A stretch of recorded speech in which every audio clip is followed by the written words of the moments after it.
আমার প্রিয় আত্মা,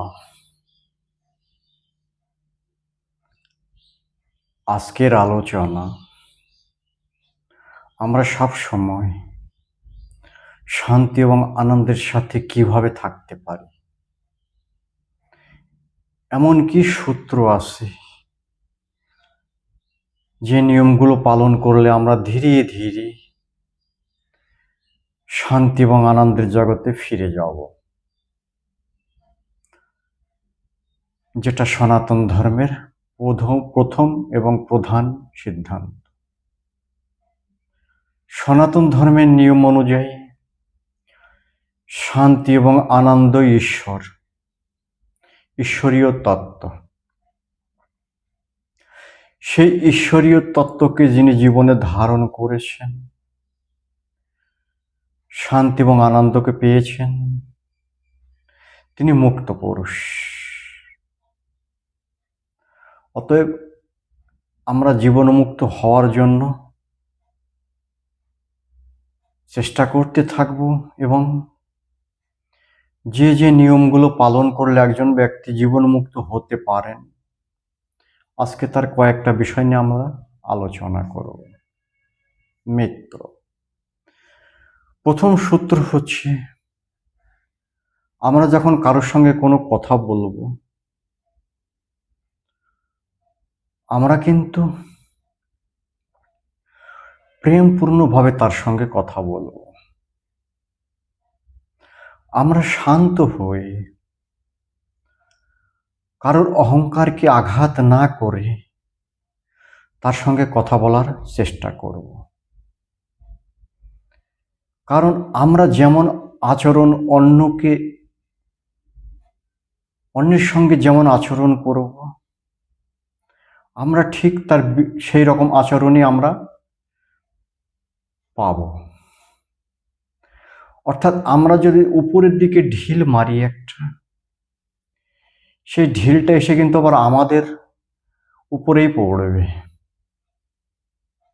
অর্থাৎ আমরা যদি মানুষের সঙ্গে প্রেমপূর্বক ব্যবহার রাখি, তিনি যদি ভুলও করেন তবুও আমরা তার উপর ক্রোধ করব না,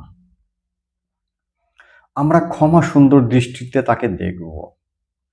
তাহলে প্রথমত ক্রোধ আমাদের ভিতর থেকে ধীরে ধীরে বিলীন হতে থাকবে, এবং যখন ক্রোধ বিলীন হবে তখন আনন্দ এবং শান্তি আমাদের মধ্যে ধীরে ধীরে স্থায়ীভাবে প্রবেশ করতে থাকবে। অর্থাৎ ঈশ্বরীয় শক্তি আমাদের মধ্যে আসতে থাকবে।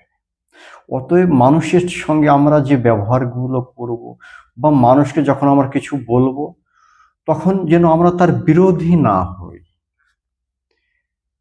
আমরা শান্তিপূর্ণভাবে প্রেমপূর্ণভাবে তাকে বোঝানোর মাত্র চেষ্টা করব, কিন্তু আমরা কখনোই এটা ভাববো না আমি তাকে বুঝিয়েই ছাড়ব, আমার নিয়ম শ্রেষ্ঠ, অতএব তাকে সেই সিদ্ধান্ত গ্রহণ করতেই হবে। এখানে কিন্তু কর্তাপন চলে আসলো, আর যেখানে কর্তাপন সেখানে শান্তি এবং আনন্দ নাই। অতএব মিত্র, যারা শান্তি এবং আনন্দের সঙ্গে জুড়ে থাকতে চান, তাদেরকে অবশ্যই প্রেমপূর্ণভাবে মানুষের সঙ্গে ব্যবহার করতে হবে। দ্বিতীয় একটা সূত্র হচ্ছে, যে যেমন স্বভাবপূর্ণ আমরা তার সঙ্গে সেই রকম ব্যবহার না করে যে যেমন ব্যবহার যুক্ত তার সঙ্গে আমরা সেইভাবে ব্যবহারটা করি।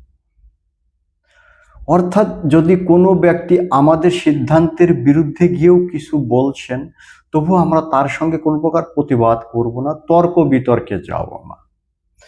শান্তি পেতে গেলে আমাদেরকে সবসময় শান্তভাবে সবকিছু করতে হবে।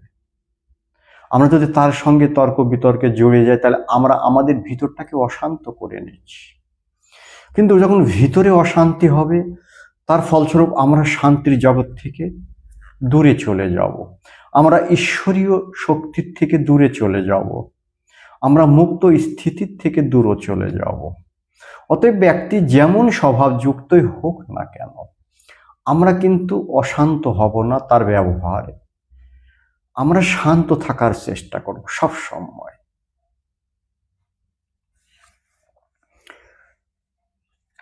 3 নম্বর সূত্রটা হচ্ছে, আমাদের মন যখন চঞ্চল এবং ক্রোধযুক্ত স্থিতিতে থাকবে তখন আমরা চুপ থাকব, মৌনও থাকব। আমরা সমস্ত কাজকর্মগুলো করব, তাতে কোনো অসুবিধা নাই, তাতে আরো ভালো হবে। কারণ মন যখন চঞ্চল থাকে এবং ক্রোধ থাকে মনের মধ্যে, তখন কিন্তু একটা এনার্জি আমাদের মধ্যে কাজ করে। সেই এনার্জিটাকে নিয়ে আমরা সমস্ত কাজগুলো করব, কিন্তু চুপ থাকবো। সেই মুহূর্তে কারোর সঙ্গে কোনো কথা বলবো না, কারোর প্রশ্নের কোনো উত্তর দেব না। তাহলে কি হবে? ক্রোধের শক্তিতে আমরা আমাদের কাজগুলো কিন্তু খুবই তাড়াতাড়ি করে নিলাম, কিন্তু যেহেতু আমরা কারোর সঙ্গে কোনো কথা বলছি না, তার ফলে মানুষের সঙ্গে আমার ব্যবহারটা সুন্দর থাকবে। এবং যেহেতু আমি কোনো উত্তর দিচ্ছি না, তাই ক্রোধের শক্তিটা বেরিয়ে যেতে পারছে না বাইরের দিকে। সেই শক্তিটা আমাদের কার্যগুলোকে সুন্দর করে দিল।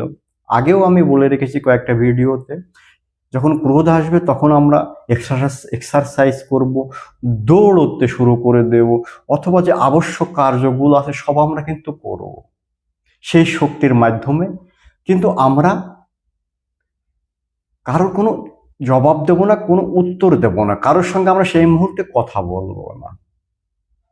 তাহলে সেই শক্তির সাহায্যে আমাদের কিছু কার্য হলো এবং সেই ক্রোধটাকে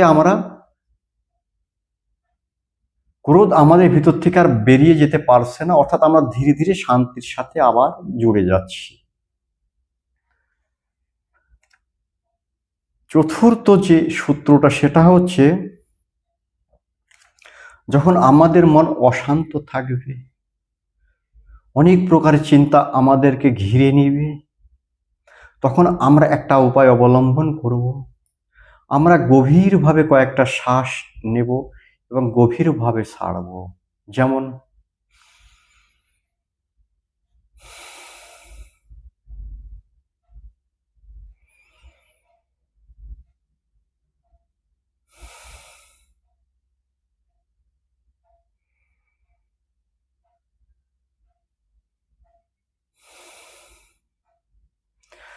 যখন এই শ্বাস প্রশ্বাসগুলো আমরা গভীরভাবে নিচ্ছি উপরের দিকে এবং গভীরভাবে নিচের দিকে ছাড়ছি, তখন কি হচ্ছে, আমাদের মনটা কিছুক্ষণের জন্য শান্ত হয়ে যাচ্ছে। কারণ মন অশান্ত তখনই হয় যখন আমাদের শ্বাস প্রশ্বাসগুলো দ্রুত গতিতে চলে। আর যখন আমরা শ্বাসটাকে ধীরে ধীরে উপরের দিকে নিচ্ছি এবং ধীরে ধীরে বাইরে প্রবাহিত করে দিচ্ছি, তখন একটা সময় আমরা পাচ্ছি, সেই সময় আমাদের মন কিন্তু শান্ত হয়ে যাবে। 5 থেকে 10 বার আপনারা করে দেখবেন, এটাকে অনুলোম বিলোমও বলা হয়ে থাকে। গভীরভাবে শ্বাসটাকে আমরা নেব, পূর্ণত নেব ধীরে ধীরে, এবং ধীরে ধীরে আমরা সেটাকে ছাড়তে থাকবো। এতেও আমাদের মন ধীরে ধীরে শান্ত হয়ে যাবে। অতএব মিত্র, শান্তি এবং আনন্দ পাওয়াটা একটু কঠিন, তার জন্য কিছু ডিসিপ্লিন প্রয়োজন। আমরা তার উপরে কিন্তু ধীরে ধীরে চেষ্টা করব। এইভাবে আমরা শান্তির জগতে প্রবেশ করব। এই চ্যানেলটা মূলত তৈরি করা হয়েছে যারা শান্তি এবং আনন্দের জগতে যেতে চান, ঈশ্বরীয় সত্তাকে পেতে চান এবং জীবনমুক্ত স্থিতিতে থেকে শরীর ত্যাগের পরে তিনি আবার তার মুক্ত স্থিতিতে ফিরে যান, সেখানে পুনর্জন্ম আর হয় না। অতএব মিত্র, আমি সেই ধরনের ভিডিওগুলো নিয়ে আসবো যাতে আমরা মুক্ত স্থিতির সাহায্যে পরমধাম আমরা যেতে পারি। এবং হয়তো কোনো কোনো ভিডিওতে আপনারা একটু দুঃখিত হন, আমি আপনাদের হয়তো বলি যে এইগুলো ঠিক নয়, সেগুলো কিন্তু আপনাদের প্রতি আমার একটা প্রেম। আপনারা প্রত্যেকে কিন্তু দুঃখ থেকে মুক্ত হতে চান, তাই সেই দুঃখ থেকে বেরিয়ে আসার জন্য কখনো কখনো হয়তো আমি একটু আক্রামক ভাবনেও কিছু বলি, কারণ আপনাদের দুঃখ আমার হৃদয়ে এসে লাগে, তখন একটু হয়তো আমি উত্তেজিত হই, আপনাদেরকে একটু জ্ঞানবর্ধক কিছু কথা বলার চেষ্টা করি। সেটাকে কিন্তু আপনারা কোনো প্রকার অহংকার ভাবে নেবেন না, এবং এই চ্যানেলটাকে এগিয়ে নিয়ে যাওয়ার জন্য আপনারা অবশ্যই সাবস্ক্রাইব করবেন, যাতে এই চ্যানেলের মাধ্যমে প্রত্যেক ব্যক্তি শান্তি এবং আনন্দের জগতে যেতে পারে, তাদের জীবন সুখময় এবং শান্তিময় হোক। আজ এতটুকুই।